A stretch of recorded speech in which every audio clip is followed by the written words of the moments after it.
Addressing Gettysburg.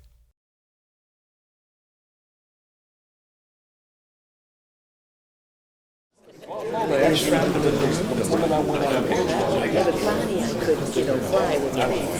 afternoon, everyone. Good afternoon. As always, welcome to Gettysburg National Military Park. Welcome to our winter lecture series. My name is Christopher Gwynn. I'm the Chief of Interpretation and Education here at the park. And as I say every time, we're so grateful you're spending your afternoon with us. A couple of announcements. As always, turn your cell phones off or put them on silent before we begin. If you have missed a lecture or simply want to re-watch a lecture, I'd encourage you all to go to the Addressing Gettysburg YouTube page. Our friends at Addressing Gettysburg, including Mr. Matt Callery over there, are filming each of the lectures for us and making them available to you online. So again, if you'd like to re-watch this or any of the programs, head to Addressing Gettysburg. Now, I'm thrilled to be able to welcome to the Winter Lecture Series Rich Goodkoop. Rich Goodkoop began his professional career as a graduate assistant at Central Michigan University, where he received his master's degree in 1977. He then went on to Penn State, and there he earned his doctorate in speech communication. From there he went to LaSalle University's communication department, where he taught for 32 years, retiring in 2012. And at LaSalle he taught a variety of broadcasting courses as well as communication law and ethics, and was the founding director of their master's program, serving in that position for 10 years.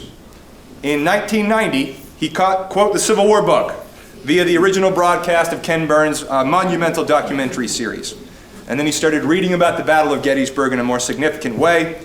In 2000, he earned his licensed battlefield guide badge and has done, not that he's counting, he's done some 6,700 tours for the visiting public. Not a record. Now think about that, 6,700. And let's assume that there's only 2 people on a tour, which is vastly under, way below what he's actually doing. How many people he's engaged with on this battlefield park, which I think is one of the wonderful things about the Licensed Battlefield Guide program here. He has done a number of programs for the Gettysburg Foundation's Spring Muster. He will soon have an article published in Gettysburg Magazine in the July 2024 issue, focusing on President Kennedy's 1963 visit here. Rich, I think, embodies the best of the Licensed Battlefield Guide program, someone who can combine subject matter expertise with his ability to communicate to the public. And we're so grateful he's here this afternoon. So please join me in welcoming Rich to the stage.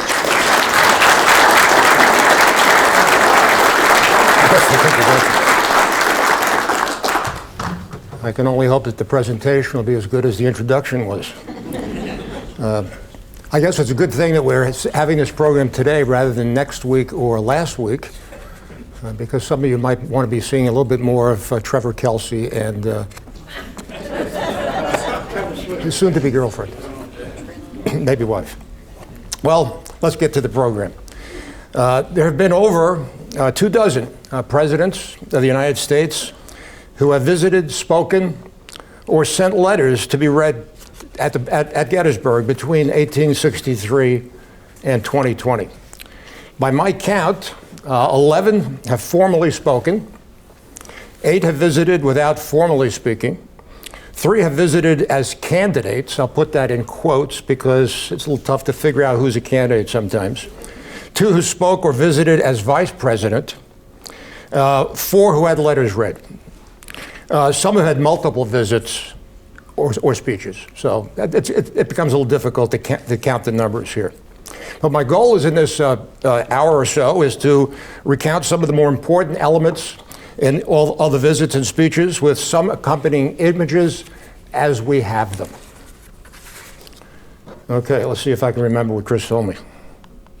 Did I change it? Okay. Here's a photograph of the first visitor we're going to speak about, not in tremendous length because I have quite a few to get through here, but this is President Abraham Lincoln, who was here between November 18th and 19th, 1863. He was not the main speaker at the event, which was to dedicate the Soldiers' National Cemetery, Edward Everett was that. Lincoln also accepted his invitation in part to give attention to a number of things. One, to a Union victory here at Gettysburg, for political fence mending in Pennsylvania, and for the power of his rhetoric to unite various factions in the country.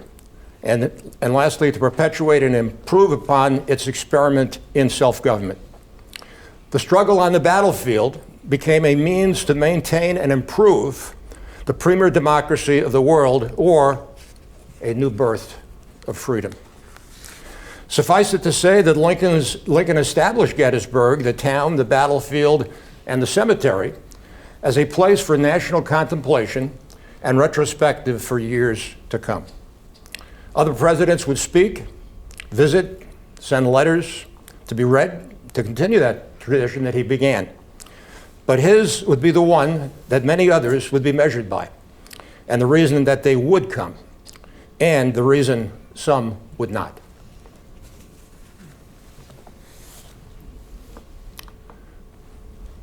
President Andrew Johnson, of course, becomes president at the assassination of President Lincoln, 17th president of the United States. He had a letter read at the laying of the cornerstone of the Soldiers' National Cemetery on July 4th, 1865. He was supposed to read this in person, but health concerns, broadly speaking, prevented him from attending. The letter was read by the U.S. Marshal of the District of Columbia and was addressed to David Wills. His letter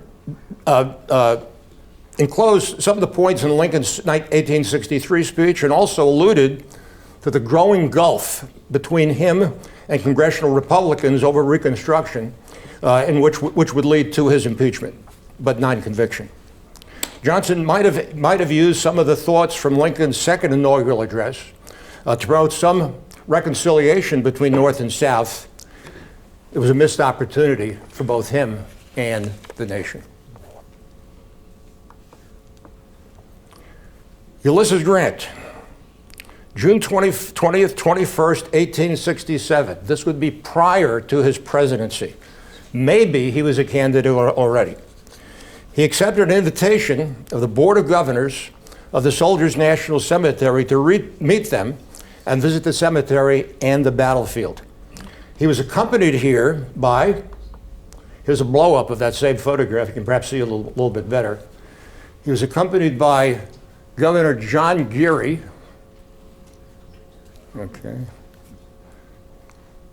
There he is there, long beard. He of the 12th Corps and Culp Hill fame.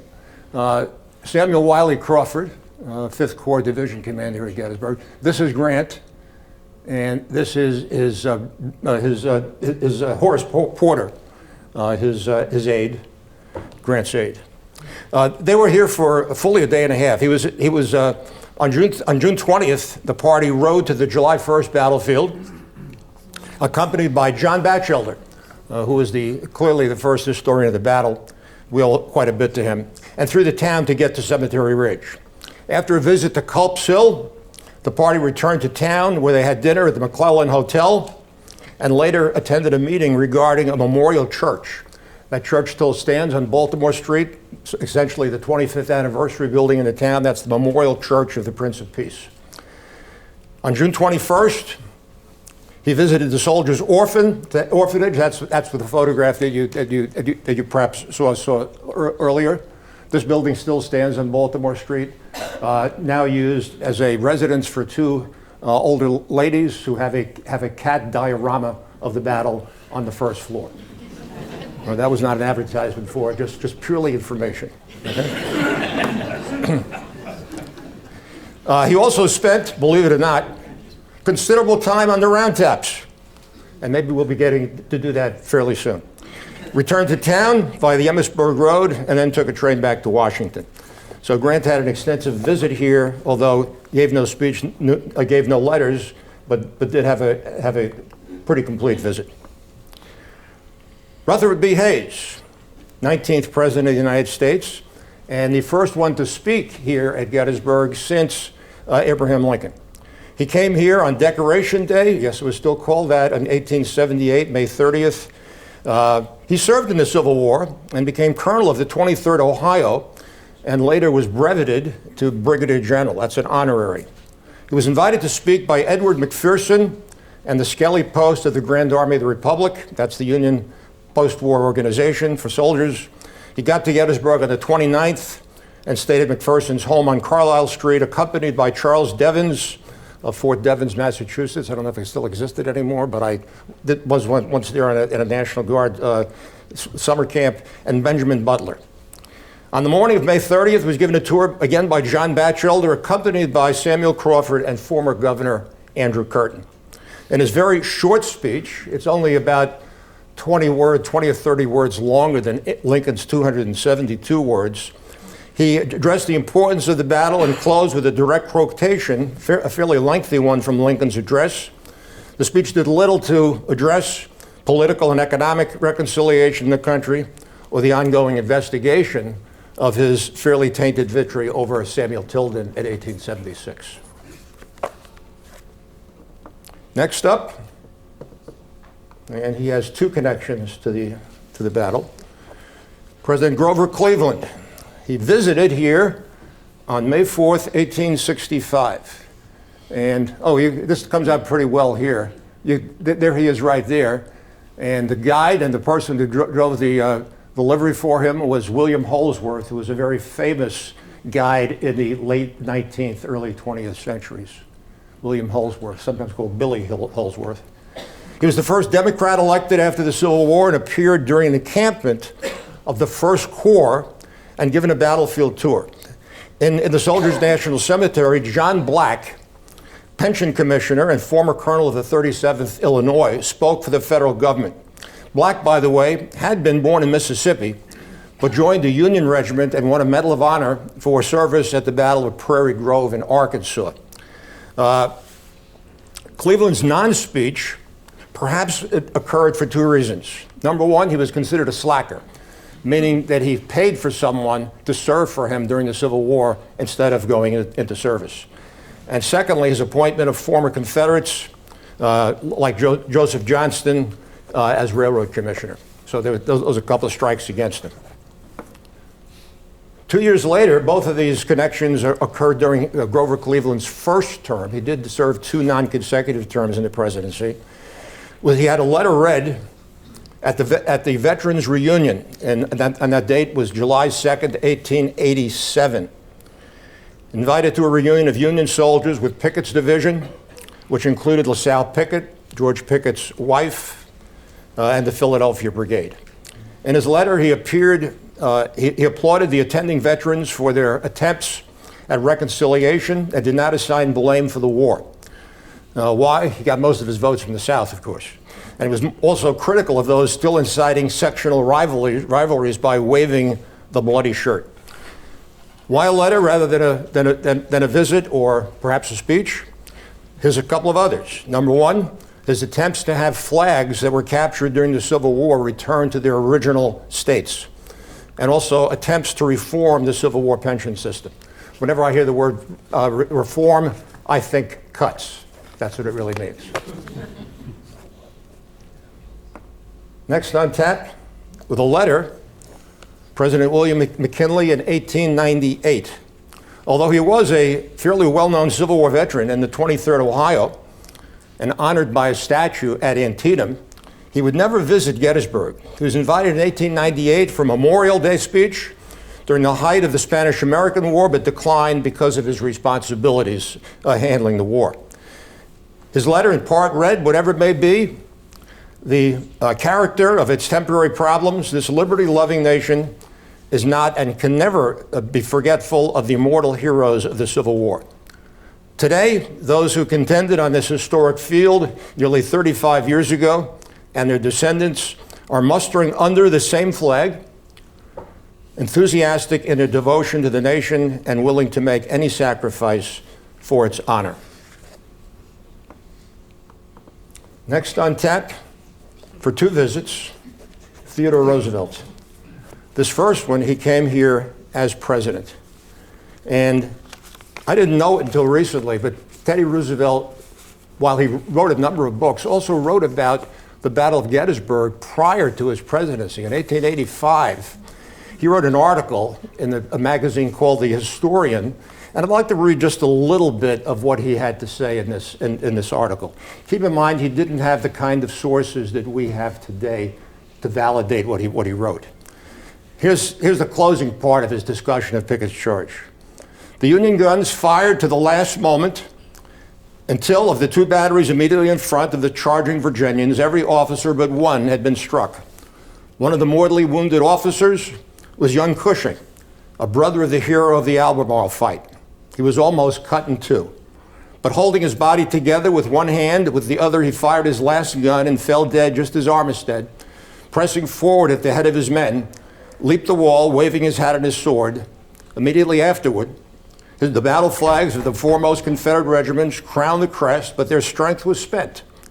The Union troops moved forward with the bayonet, and the remnant of Pickett's division, attacked on all sides, either surrendered or retreated down the hill. The charge was over. It was the greatest charge in any battle of modern times, and it had failed. It would be impossible to surpass the gallantry of those that made it, or the gallantry of those that withstood. And that was written in 1885, excuse me. I was given that article by one of my guide friends, Tony Nicastro. Back to TR in 1904. Was the first president to speak at Gettysburg since Rutherford B. in 1878. He was given a 3-hour battlefield tour. Listen to the two people who took him around. Can you think of two corps commanders who are more disparate in their belief and their performance here? Dan Sickles and Oliver Howard. But I've loved to have been in the back of that carriage as they were going around. And he was greeted on Little Round Top by William Robbins of the 4th Alabama, who was also then a battlefield commissioner. Around 10,000 people attended and listened to a lengthy speech in which he saw the Civil War as predetermined and an opportunity to perfect the national union. This would be done, he said, quote, as long as the average man does his duty bravely, loyally, and with common sense in whatever position life allots him. And here's a second speech of TR in the cemetery. I should have forwarded that perhaps a little bit earlier. The Gettysburg Compiler newspaper called this visit the greatest Memorial Day in Gettysburg history.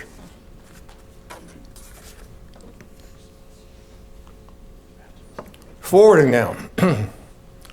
1909, President William Howard Taft. This is a photo that I got only a month or two ago from Mike Warricker. If any of you are active on Facebook, he has something called Gettysburg Perspectives. And he sent me this photograph, and where's Taft? Well, he's right back here. He was given the tour by this individual right here, John Nicholson, who has a great history with the battle. He was in charge of the park for a number of years. This photograph, by the way, he found, along with a number of others, in the Huntington Library, which is where all of Nicholson's battlefield memorabilia and photographs and documents are. And of course, this is the first day's battlefield because you're looking at John Reynolds here, his equestrian statue.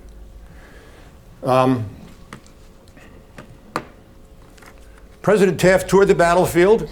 He gave what was he here for? To dedicate the U.S. Regulars Monument. And that date, if I didn't give it to you earlier, May 30th, 1909. An estimated 35,000 people were here, including 3,000 active duty soldiers who listened to the speech in the early afternoon. His 18-year-old daughter, Helen, pulled a silk cord to unveil the monument right before the President Taft's remarks. The speech focused on the attributes of the U.S. regulars at Gettysburg and the importance of present-day service. Since the speech was given for a specific purpose, he did not address larger themes. And there's one other photograph that I have here of President Taft. And you can see him, again, where that blue arrow is. Not really necessary on this larger projection screen, I guess. And there again, I believe, is John Nicholson. This photograph taken on, according to the information I gleaned from Little Round Top. In fact, you can see it right down here. This when the roads up there were different than they are today. You can actually drive through Little Round Top. Chris has information on that on the website, I'm sure. Okay. Okay, who should come back in the future? Well, Teddy Roosevelt is here again in 1913. But he's running, he's here now on July 4th, 1913, 50th No, excuse me. Let me go back. My mistake here. He was, it's May 30th, 1912, invited by the GAR and unionized railroad workers, but he was running as a third-party candidate in the 1912 election. Taft was still running. Teddy decided to take up the Progressive or Bull Moose Party banner, and William Howard Taft was still running as a Republican. And that likely because of the third party gave Wilson the presidency in 1912. He gave two speeches. Teddy liked to talk, and talked for a long time. During the visit, one inside a tent on East Cemetery Hill to railroad workers, and the other on the rostrum of the Soldiers' National Cemetery. In both speeches, he sounded progressive themes and noted his concern with special interests, some of whom supported the conservative wing of his party, which were represented, of course, by President Taft, at least in Teddy's mind. We have three photographs here of Woodrow Wilson, who appeared here on July 4th, 1913, 50th anniversary reunion of the Civil War. Over 50,000 veterans were here, camped out in areas around where Colt Park is today and a little bit south of that. President Wilson was initially reluctant to come and would only stay for about an hour. But would give a speech to an estimated 10,000 people in what is known as the Great Tent. I'll forward to this one here. Here's a photograph of him being flanked by a Union and Confederate veteran, and while it's not particularly clear because he's behind a Confederate flag, that is the governor of Pennsylvania at the time, John Taylor, who was a really big guy because he was a professional athlete prior to assuming the presidency. And here's the Great Tent. He's inside there, and there's Wilson. As part of his speech, he suggested some of the ominous signs in Europe, only a year before World War I, and alluded that the sacrifice given by Civil War soldiers might be needed again, and of course they would in 1917. To the Civil War veterans, he said, "We have found one another again as brothers and comrades in arms, enemies no longer, generous friends. Rather, our battles long past, the quarrel forgotten, except that we shall not forget the splendid valor." Not all true, I'm sure, but that was reunion at that particular time. In attendance as a reporter was Mrs. Helen Dortch Longstreet, the second wife of James Longstreet, who called the speech a challenge to patriotism.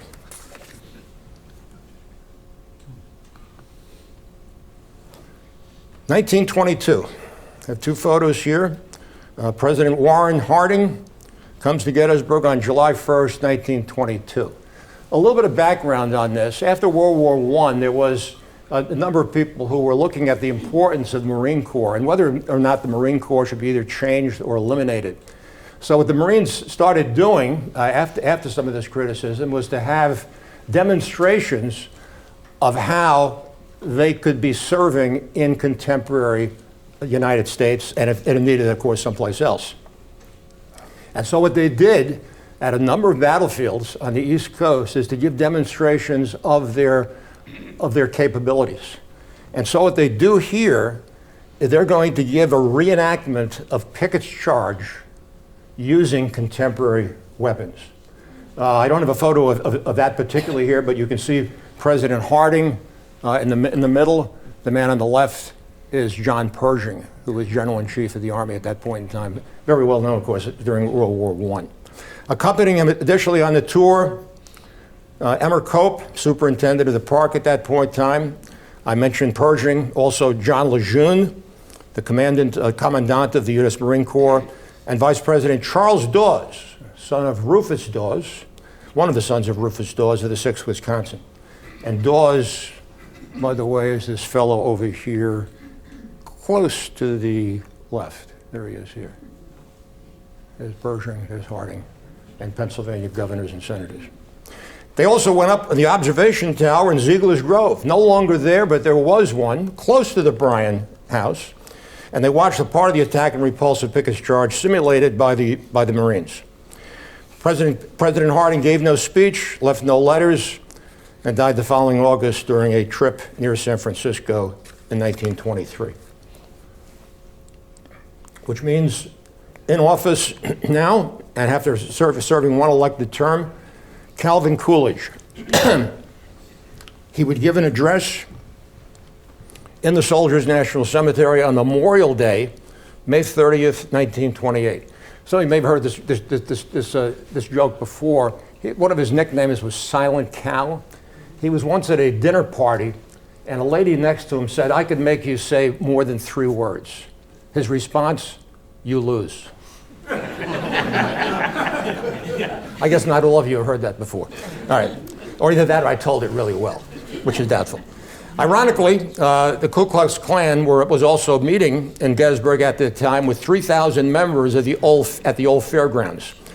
Coolidge spoke to about 30,000 people, with some KK members present. He did not address race relations. That was taboo at this point in time, but did stress the human and financial costs of war and emphasize the importance of democracy and advancing peace. And while not supporting the United States' full participation in the League of Nations, his speech was praised by many as being realistic.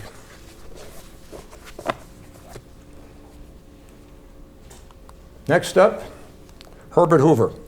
1930, Memorial Day address, May 30th, 1930. 7 months after the stock market crash. President Hoover came to Gettysburg at the request of Governor John Fisher. He gave a short speech in the National Cemetery with the first former Confederate on the speaker's platform. Now, that would be 67 years after the battle. Hoover reflected on what had been done at Gettysburg, singled out Lincoln's as a symbol for Americans, and noted that present-day economic problems were not as severe as those faced during the Civil War. Editorial comments on the speech focused on the moderation in Hoover's speech. He called for solving the problems of the time. Many were probably hoping for more presidential action. And I say one other thing I wanted to mention here about Hoover. I was looking up. I knew that Roosevelt had a landslide in 1932, but Hoover did carry 5 states. One of them was Pennsylvania. I doubt if this speech had very much to do with it. Delaware and 3 New England states. Every other state went to FDR, who had come here twice. This first slide is one that was passed along to me by Mike Strong, also a Gettysburg guide. He has that booklet in his possession. Gave me permission to use the slide. This is the front page of it. FDR gets here in 1934 on May 30th. He spoke at the rostrum in the Soldiers' National Cemetery. Before he spoke, children threw flowers on the soldiers' graves, bringing FDR to tears. 36 aircraft overflew the event, and there was a 21-gun salute in front of a crowd estimated at 50,000 people. In the background were the echoes of the Depression, the Dust Bowl, and the rise of fascism in Europe. In his speech, he argued for the United States to complete a more perfect union, which would give political and economic rights to all. Like his cousin Teddy, here's a second photograph of him in 1934. He would speak of the need for an active federal government to achieve those goals, and as necessary then as it was in waging and winning the Civil War. FDR will come here one more time in 1938. This is the big one. 3 photos here. July 3rd, 1938. This is probably the event that has seen the most people at Gettysburg in its history, including the battle. It's not even close. There was an estimated between 400 and 500,000 people who visited Gettysburg between June 29th and July 4th. We're going to say a little bit more about that in a moment. He came to ostensibly dedicate the Eternal Peace Light Memorial, and what was the last major reunion of Civil War soldiers. With an average age of 94, and at the speech that he delivered, there was estimated 200 to 250,000 people out there beyond Oak Hill. In his speech, he tried to summon the hopes of Lincoln by calling for a continuation of a people's government for the people's good, and noted that we should look to Lincoln's nature during the Civil War for help in the present day issues. This would be tested by U.S. Entry into World War II 3.5 years later. This is, by the way, this first photograph, he's getting off at the train station on a Pullman car, probably named the Ferdinand Magellan. We can go into that later if you're interested. And here he is at the podium. That's about the best photograph that I've seen of him at the podium. And here, for those of you who doubt the size of the crowd, look at this.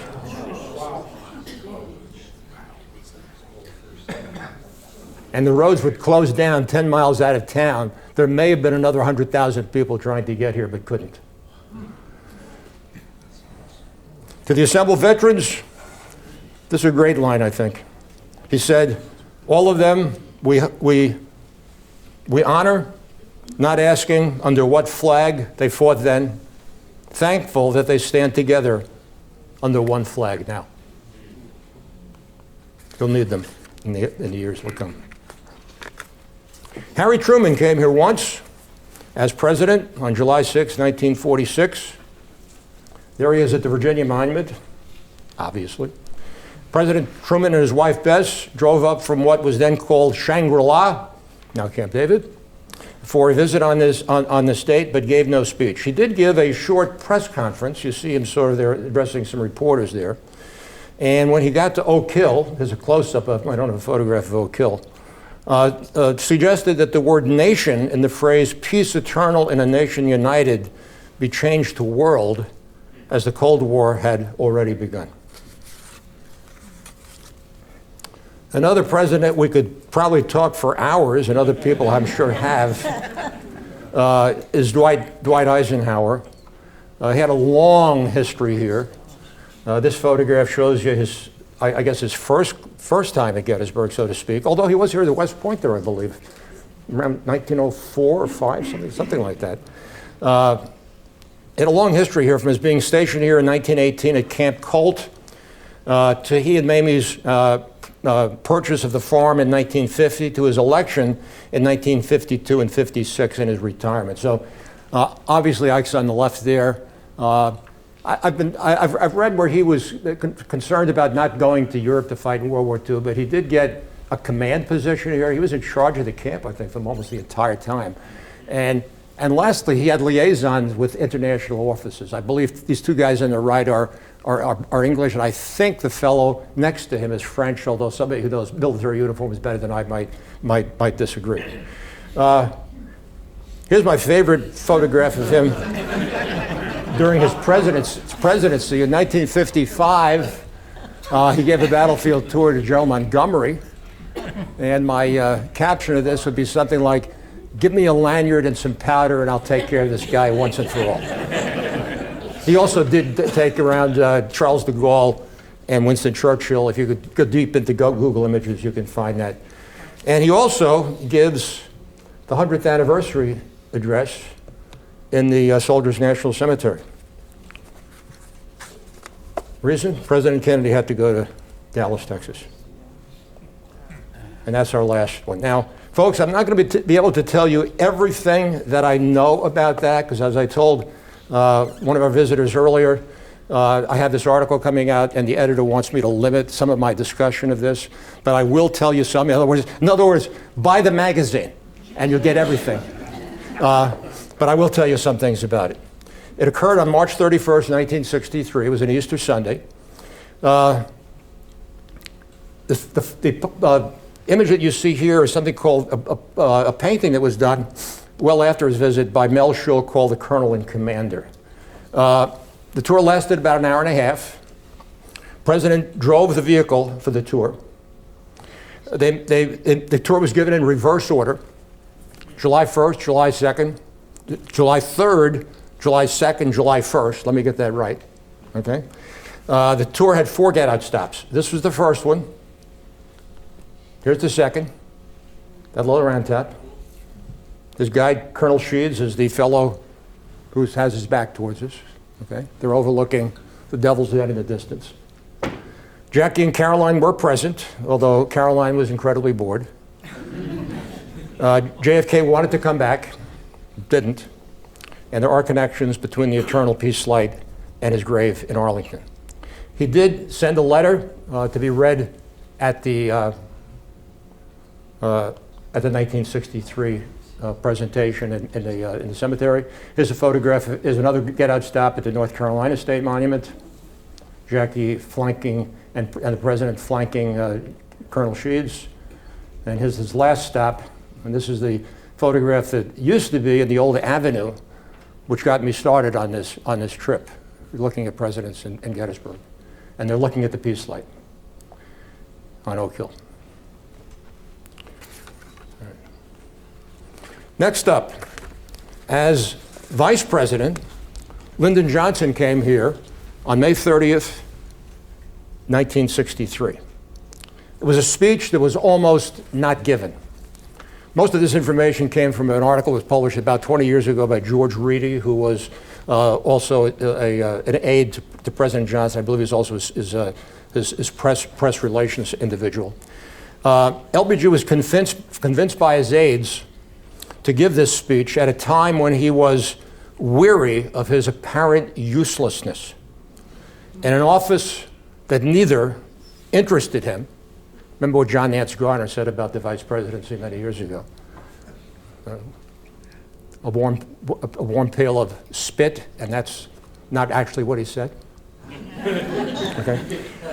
And neither interested him nor engaged his capacious gifts. That was the quote from Reedy. In that speech, he signaled where a Johnson administration would do in the area of civil rights and answered Martin Luther King's letter from Birmingham jail. He said, in part, 100 years ago, the slave was freed. 100 years later, the Negro remains in bondage to his skin. Wait has almost always meant never. Justice too long delayed is justice denied. In this photograph, you can see his daughter, his older daughter, Lyndon B. Johnson, with her hand over her chest. I believe maybe they're doing the Pledge of Allegiance. I don't know. This is the only photograph I've ever seen of this. It's not a great one, but it does demonstrate that he was here.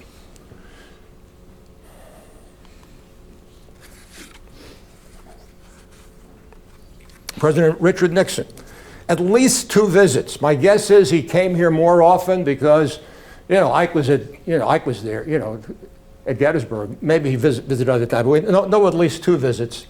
His first one was as vice president, and that's the one that you see right there. This is a photo taken from a newspaper, so it's not particularly clear, but you can obviously make him out over here, superintendent of the park at that particular time, and some other individuals in Pennsylvania politics.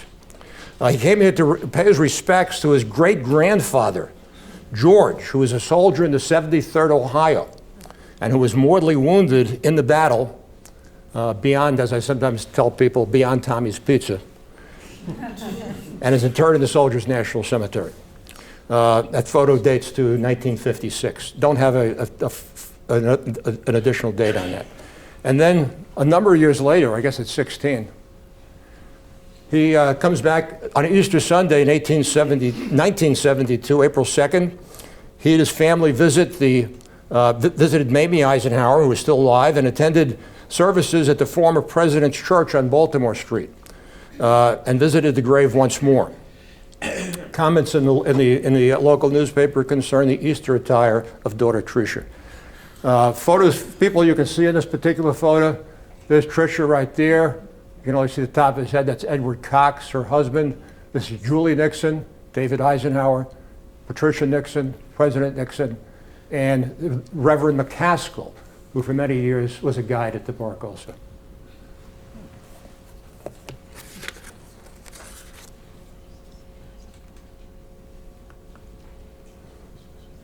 Next up, Gerald Ford, as a past president, may have been here before, but this is the only one that I can find any information on. Former President Gerald Ford visited Gettysburg College and the battlefield in a 1990 symposium discussing the 34th president's administration and his accomplishments. He had been in the House of Representatives during a part of Ike's term, so knew quite a bit about him. And this photo is shown next to a statue of President Eisenhower on the campus of Gettysburg College. And it's in color, which is even better, I guess. We skip along. I'm doing these presidents in order in case you haven't recognized this. These are done in order of their presidency, not necessarily the dates that they were here. President Jimmy Carter gets here twice in 1978. The first visit was on July 6th, and that's the photograph you see right there. You can see Shelby Foote on the right-hand side. If you saw the Burns documentary, he was sort of the Southern voice throughout the documentary. He wrote a 3-volume trilogy on the Civil War as a novelist, not an historian. I don't think you find any footnotes in the book, but heavily read. I mean, he could retire very easily on the royalties for that. That's Rosalind, who recently passed away, and President Carter. And the man that you see to your left is Ranger Bob Prosperi, who is still a somewhat active guide at the park.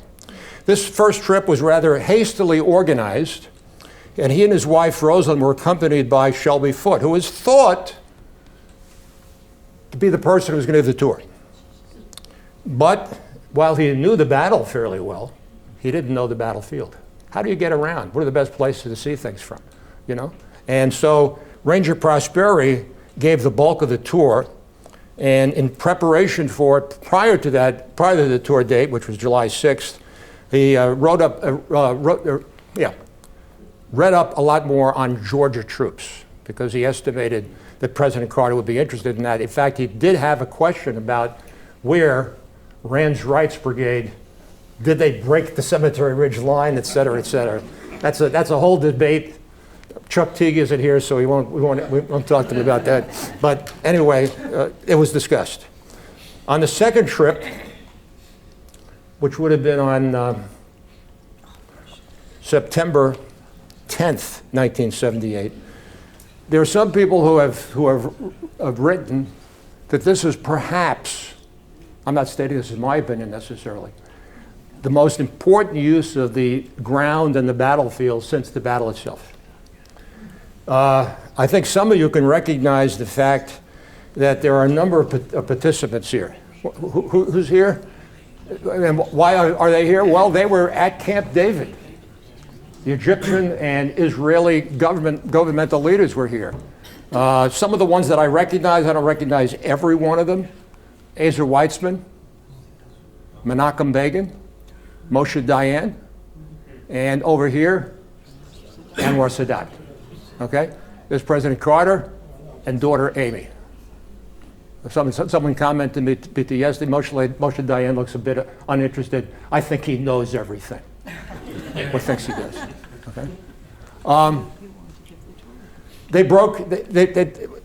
Had been in discussion at Camp David. So they come up here for this trip to Gettysburg. I've been told by Deb Novotny, another guide here at Gettysburg. I get a lot of information for guides, of course, and I assume they're always correct. Menachem Begin, when they went into the Soldiers' National Cemetery, delivered the Gettysburg Address by heart. Security for the visit was very substantial. And keep in mind, while there's a lot of stuff going on in the Middle East right now, Egypt and Israel have not had a war since the Camp David talks. Okay? Trying not to get political here, of course. 1966.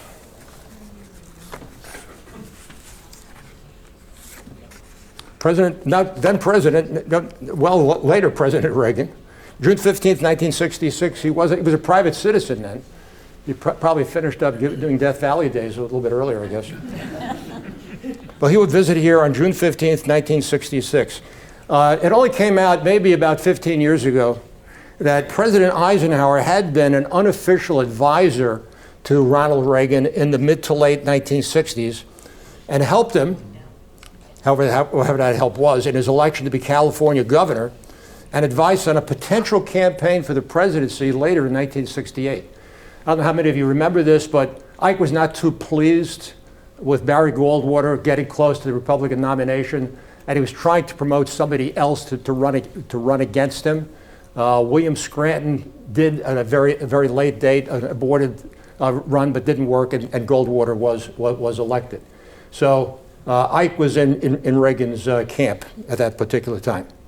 Future President Reagan met with a former president at Ike's farm in Gettysburg. So this photo is taken outside the farm on June 15, 1966, for a 2.5-hour meeting.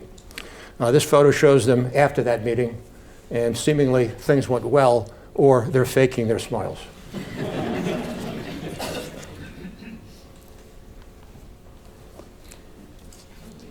Can you make out who that is? George H.W. Bush. This is the photo that I had the most fun and/or difficulty in finding out the context of it. I'd like to tell a little bit of backstory on this. I saw this several years ago on the Facebook post from the Gettysburg Museum of History. It has a free museum down on Baltimore Street, the 300 block. So what do I do? I call up the guy in charge, Eric Dorr. Eric, do you have any context on this photo? When did it happen? Blah, blah, blah, blah, blah. He had no information at all. So what do I do next? I send an email to former President Bush's library in Houston, an email. I didn't call him. I didn't visit it, but I sent them an email. And they got back to me. They knew nothing about this trip, nor did they have any other photos.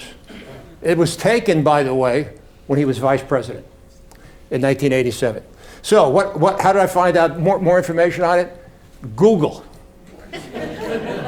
I must have gone through 20 layers of searches, whatever those things are called, okay? And eventually I see a post where a fairly well-known guide by the name of Garry was giving a presentation to a Civil War roundtable in Ohio. And one of the things we were going to talk about was his tour with George Bush. So I have the guide directory. I call up Garry. I basically tell him what I had and hadn't found. And he gives me as much information as he could remember about it.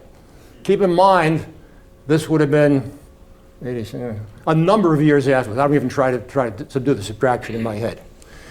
Here's what happened. It was over in the old visitor center, obviously, in 1987.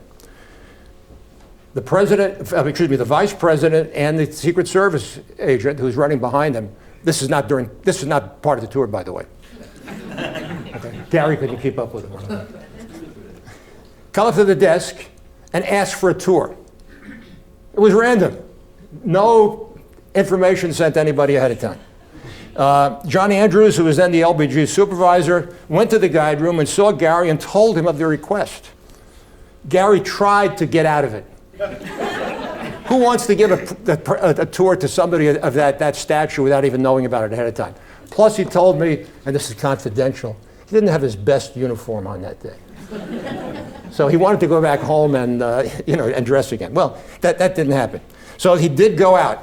At one point in time, John Andrews said to Garry, "You're the best we have." Of course he was. He was the only guide in the room. No one else there. So Garry gave the tour to him and the Secret Service agent. According to Garry, he asked whatever regular questions are, okay? Had a good sense of humor, drove in an ordinary SUV, I'm quoting Garry. They had 2 get-out stops. One was at Little Round Top. They also stopped at the sharpshooter position at the Devil's Den. You know, the fake photograph there. So that's the story behind that tour. Garry estimates it was done in June of 1987, but don't take that as fact. Because again, I was talking to him about this probably 25 years after the tour.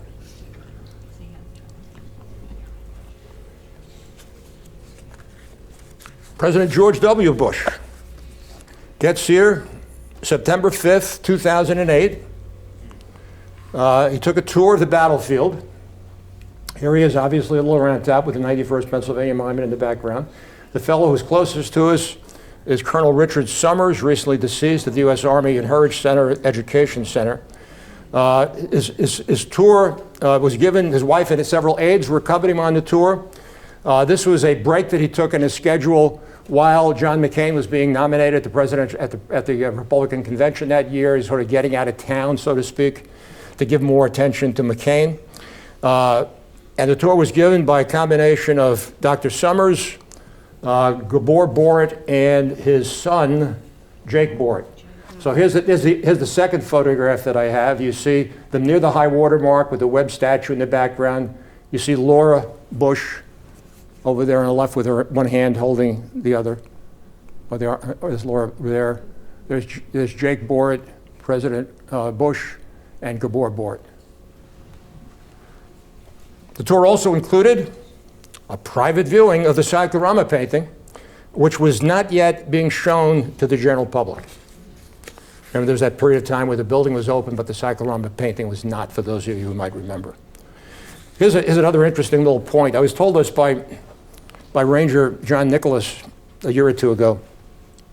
Greg Coco, seasonal ranger at that time, now deceased unfortunately, was giving a tour in that area. I'm not sure if it was a Pickett's Charge tour or something on July 2nd on Cemetery Ridge. And he was walking towards the copse of trees, and a fellow standing up says to him, "You can't go any further." Well, Greg did not want to take that for an answer.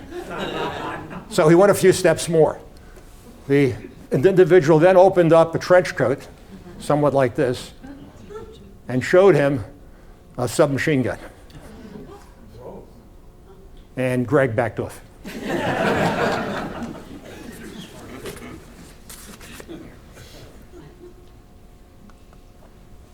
October 22nd, 2016. Then candidate for the presidency, Donald J. Trump, gave a speech at the Eisenhower complex south of the battlefield, which made a closing argument for his candidacy and the 100-day agenda to about 300 people. He borrowed some lines from Lincoln's address saying that he would replace DC elites with a government of, by, and for the people. One aide said that an address at Gettysburg was appropriate because, quote, it was the moment the war turned. Western theater advocates might disagree. The Park Interpretive Division was contacted that morning by law enforcement that a visit might occur and wanted a ranger at the high water mark for a talk. Caitlin Kostick, now Brown, was eventually selected because her schedule that day was the most flexible. So what did I do? I sent her an email, and she got back to me, and this is what she had to say about her interaction with President Trump, which was relatively positive.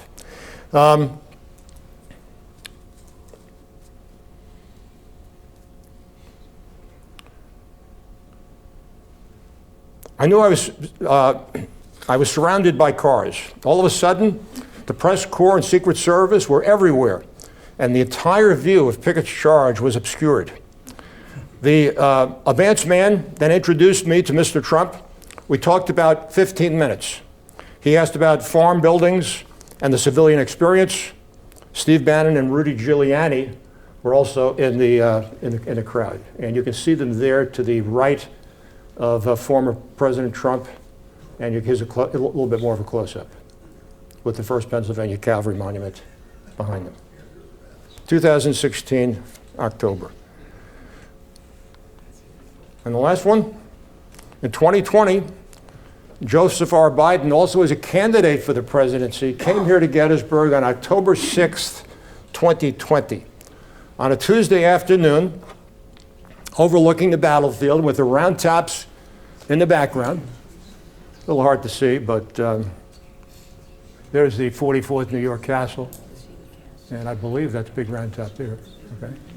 So he wasn't on he wasn't on NPS territory, but he was overlooking the battlefield at the place called the Lodges. I've never been there. I've been told it's a nice resort. Probably they set the shot up well in advance of the trip, so you could at least see the Gettysburg battlefield. The Democratic nominee tried to frame his call for unity within the arc of American history, saying in part, "Today, once again, we are a house divided," echoing Abraham Lincoln. But that, my friends, can no longer be. He went on to promise, as he did in almost every campaign stop, that if he wins, he'll govern for all Americans, not just for his base of supporters. In conclusion, since that was the last visit, my estimation is there will be some others. Gettysburg, the town, the battlefield, and the cemetery has hosted presidents from 1863 to 2020 and will likely do so again. It is a place that is steeped in history and memory and tells the story of both the best and the worst of human experience. It is close to Washington, D.C., I think that's a factor, and Camp David, and draws both presidents and citizens of the world to what is clearly one of America's most venerated locations and shrines of the American experience. Thank you very much.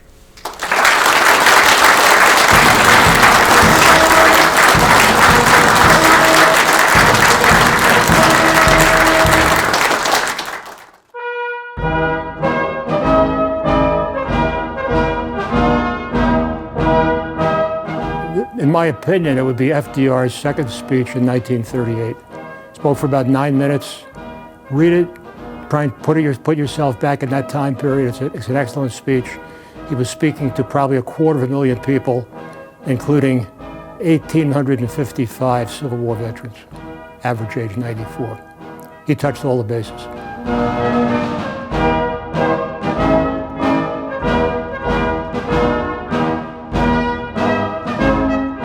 Well, there are at least 3, but I'm going to be saving that and putting that aside because I have an article coming out in the July 24 issue of Gettysburg magazine, which will tell anyone who reads it everything that I know about JFK's visit in 1963.